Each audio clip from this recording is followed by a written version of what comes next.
Para cualquiera que siga la escena culinaria y mediática del Reino Unido, había una certeza, casi una ley, ¿no? Sí, algo que dábamos por hecho. Que el famoso chef James Martin no se iba a casar. Nunca. Durante décadas fue el soltero por excelencia, una identidad que él mismo, cultivó. Totalmente. Y de repente, de la noche a la mañana, todo cambia.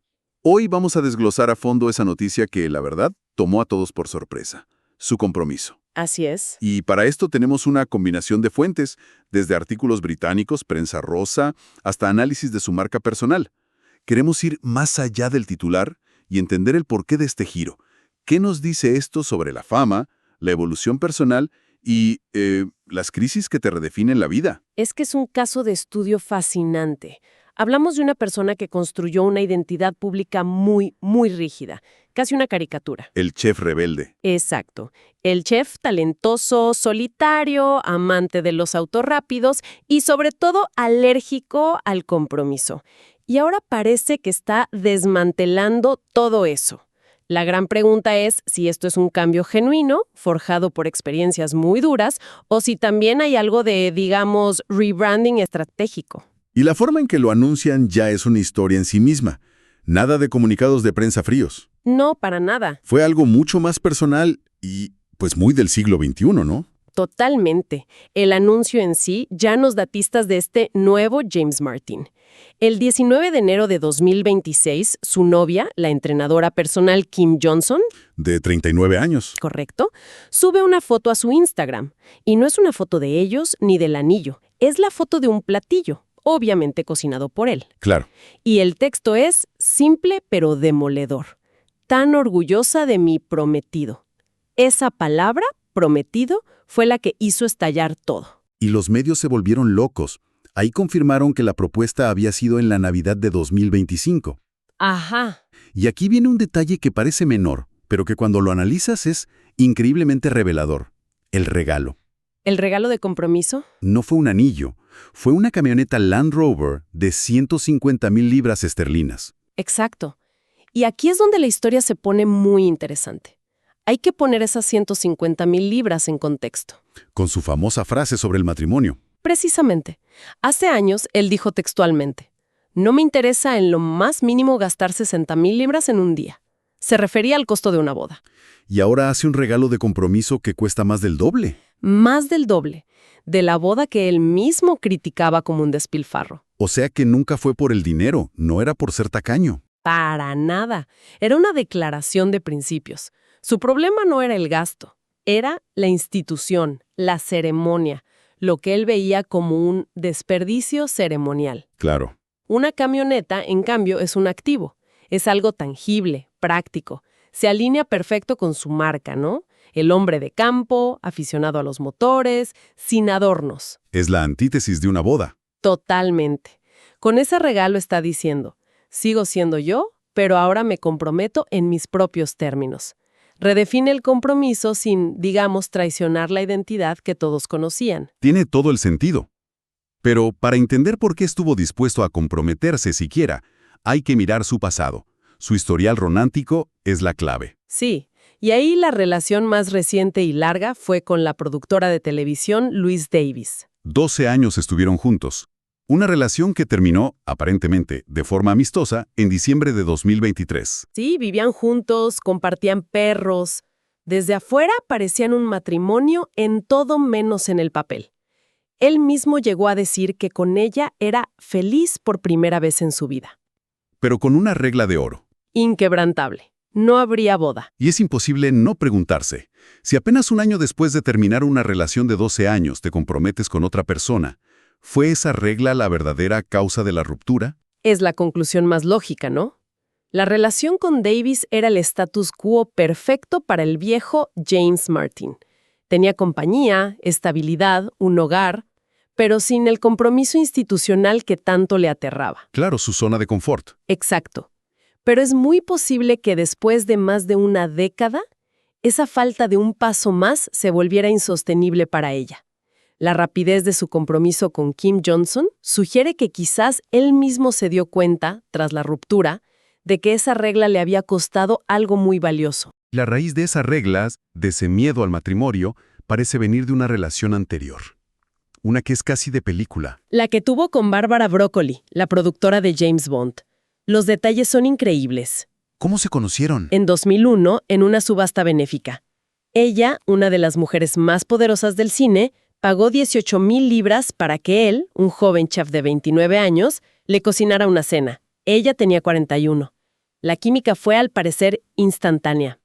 Y los metieron en un mundo completamente diferente. De repente, este chef de Yorkshire estaba cenando con Nicole Kidman, con Halle Berry.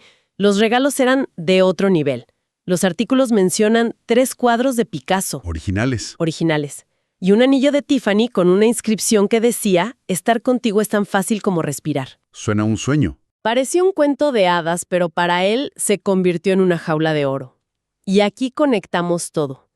Esa relación fue psicológicamente fundamental. El punto de quiebre que él mismo cuenta en su libro fue el día que ella le ofreció comprarle un Aston Martin. ¡Wow! De 180,000 libras. Y él lo rechazó. Rechazar un Aston Martin, eso dice mucho. Muchísimo. En ese gesto, él vio un desequilibrio de poder que ya no podía soportar. Su orgullo masculino, como él lo llama, estaba en juego. Le aterraba la percepción externa. Totalmente. Que la gente pensara: está con ella por su dinero. Sintió que perdía el control de su propia identidad. Él describió la decisión de terminar la relación como lo más tonto y lo más sensato que ha hecho. Y esa experiencia solidificó su discurso antimatrimonio. Se convirtió en su armadura. Exacto. O sea, no era solo una pose de soltero rebelde, era un mecanismo de defensa. Lo que nos lleva a la pregunta del millón. Si esa armadura era tan gruesa, ¿qué la rompió? Y parece que no fue solo conocer a alguien, sino una tormenta de crisis personales. Sí, fueron 2 eventos catastróficos.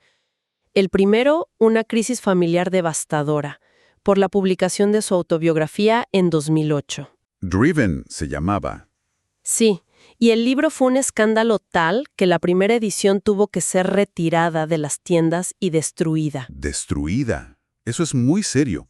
¿Qué fue lo que escribió? Hizo acusaciones muy, muy graves contra su ex madrastra, la pianista Sarah Beth Briggs. La llamó la mujer más fea que había conocido. Uf, qué fuerte. Y peor aún, la acusó falsamente de haber quemado todos sus recuerdos de la infancia por celos. Briggs lo demandó por difamación. ¿Y con toda la razón? Por supuesto, Martin tuvo que publicar una disculpa admitiendo que sus afirmaciones eran completamente falsas y pagar una indemnización. Me imagino las consecuencias familiares. Terribles. Una ruptura total con su padre, Ian, que duró casi una década. Era una herida abierta. En 2010, él dijo que había aceptado que su padre nunca volvería a ser parte de su vida. Parecía un puente quemado para siempre. Así parecía. Pero aquí es donde la historia da otro giro, uno que se conecta con su cambio actual. Exacto. Después de años de silencio, hubo una reconciliación muy emotiva. Él cuenta que estaba en su show en vivo, en el London Palladium. Miró al público y vio a su padre. Después de casi 10 años. Sí, y cuenta que al final del show se fue tras bambalinas y se derrumbó a llorar. La sanación de esa herida familiar tan profunda sugiere una madurez emocional que probablemente antes no tenía. Es como si, al perdonar o ser perdonado, se diera permiso a sí mismo para construir su propia familia. Podría ser. Y mientras procesaba todo eso, se desató otra crisis, quizá más visceral. Un problema de salud que mantuvo en secreto por años. ¿El cáncer de piel? Así es. En 2018 le diagnosticaron cáncer en el rostro. Es increíble pensar que durante 5 años siguió en la tele, sonriendo, cocinando, mientras lidiaba con eso en secreto. ¿Y por qué lo reveló después de tanto tiempo? El contexto es clave, ¿verdad? Es fundamental. Lo hizo público en 2023, pero no por voluntad propia. Fue en medio de una polémica por acusaciones de maltrato al personal de su programa. Salieron unas grabaciones de él gritando. Sí, su carrera estaba en peligro. Y en su disculpa pública fue cuando soltó la bomba. Atribuyó su comportamiento emocional al estrés combinado de su diagnóstico, la muerte de su abuelo y un robo traumático en su casa. Otra perspectiva. Exactamente. Fue un periodo que él mismo describió como el más difícil de su vida. Según una de las fuentes, llegó a un punto tan bajo que empezó a planificar su propio funeral. Y es ahí donde todo se conecta. Ahí se conecta todo. La confrontación con la mortalidad es un catalizador potentísimo. Los artículos lo dejan claro. Pasó de planificar su funeral a planificar una boda. Esa frase lo resume todo. Un cambio de enfoque total. Es un cambio fundamental de prioridades.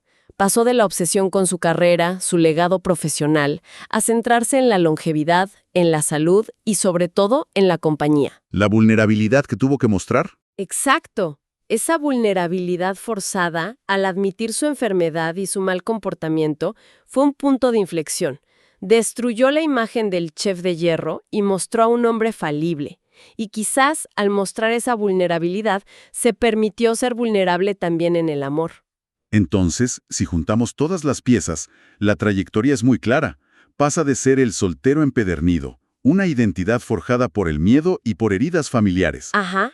a un hombre transformado por la confrontación con su propia mortalidad y la sanación de su pasado. Exacto. Y lo fascinante es cómo su marca personal ha evolucionado con él. El chef rebelde ha dado paso a una figura mucho más humana, más vulnerable. Y por lo tanto más cercana. Mucho más. En ese sentido, su compromiso no es una contradicción, es la culminación lógica de este proceso de cambio profundo. Es, digamos, la domesticación del rebelde. Es increíble. Durante décadas, él construyó su identidad sobre los sacrificios que hacía por su carrera, renunciando al matrimonio, a los hijos, porque decía que eso te hacía lento. Sí. Y ahora, a sus 53 años, está abrazando precisamente todo lo que siempre rechazó. Lo que nos deja una reflexión interesante, que va más allá de un chef famoso. Son esas reglas rígidas que a veces nos ponemos. Nunca me casaré, siempre el trabajo primero. ¿En realidad una forma de protección? Murallas que construimos. Exacto. Murallas alrededor de nuestras heridas. Y si es así, ¿qué se necesita? ¿Una crisis de salud? ¿Una reconciliación? ¿O simplemente la persona adecuada en el momento adecuado para darnos cuenta de que esas murallas ya no son necesarias y que, de hecho, nos están impidiendo vivir?